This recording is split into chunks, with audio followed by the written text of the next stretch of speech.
Hello সবাইকে। আজকে আমি তোমাদের সাথে শেয়ার করব একটা চিকেন ইভিনিং স্ন্যাক্স রেসিপি, যেটা বানানো খুবই সহজ এবং সুস্বাদু।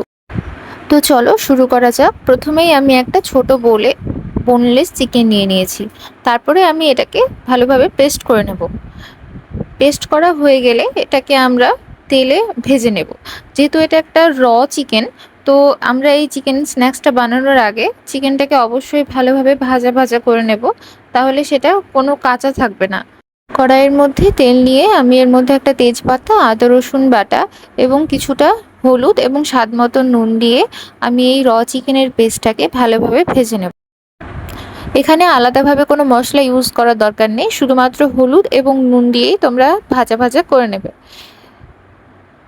দেখো এখানে জল ছেড়েছে, তো এটা ধীরে ধীরে এর মধ্যে সেদ্ধ হতে হতে জলটা শুকিয়ে গেলেই ভাজা ভাজা হয়ে যাবে। ততক্ষণে আমরা এখানে আলুটা সেদ্ধ করে নিই। তো আলুটা প্রেসারে সেদ্ধ করতে দিয়ে দিলাম। দেখো এখানে তার মধ্যেই আমাদের এই চিকেনটা ভাজা ভাজা হয়ে গেছে। এবার আমরা বাটির মধ্যে চিকেনটা নিয়ে তার মধ্যে কিছুটা পেঁয়াজ এবং লঙ্কা কুচিয়ে দিয়ে দিয়েছি। আর এখানে আলুটা ছাড়িয়ে আমি এই আলুটা ওর মধ্যে অ্যাড করে দিলাম। আমি এখানে মাংসের পরিমাণ মতো 2টো আলু সেদ্ধ নিয়েছি। এরপর আমি একে একে মশলাগুলো দিয়ে দিচ্ছি। প্রথমে হলুদ গুঁড়ো দিয়ে দিয়েছি, তারপরে ধনে গুঁড়ো, মৌরি গুঁড়ো এবং স্বাদ মতো কিছুটা নুন অ্যাড করে দিতে হবে। এবার আলু সেদ্ধ এবং চিকেনটাকে ভালোভাবে মশলার সাথে মাখিয়ে নিচ্ছি।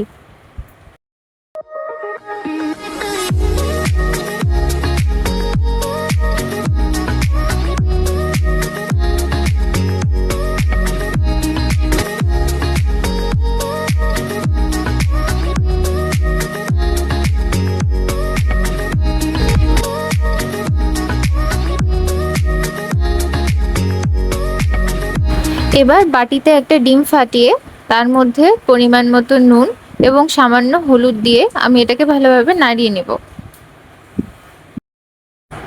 এবার ওভেনে কড়াই চাপিয়ে তার মধ্যে তেল দিয়ে আমি তেলটা এখানে গরম হতে দেব।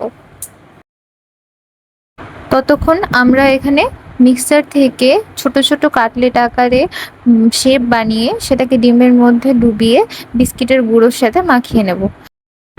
এভাবেই আমরা পরপর কতগুলো চিকেন কাটলেট শেপ দিয়ে বানিয়ে নেব।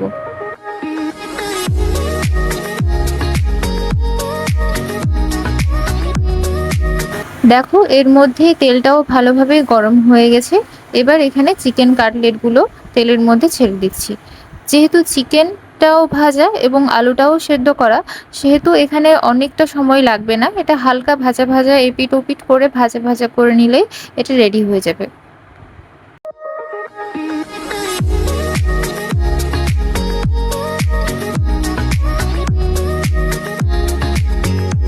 এটার মধ্যে যেহেতু চিকেন এবং আলু দুটোই অলরেডি সেদ্ধ করা, ওই জন্য এটা ভেজে সেদ্ধ করার প্রয়োজন নেই। এটা হালকা লালচে কালার হয়ে গেলেই আমরা এটাকে তুলে নেব। তো দেখতে পাচ্ছ এখানে অলরেডি লালচে কালার হয়ে গেছে। তো আমরা এবার এটাকে তুলে নিচ্ছি। পুরো ক্রাঞ্চি এবং লালভাবে ভাজা হয়ে গেছে, দেখতে পাচ্ছ।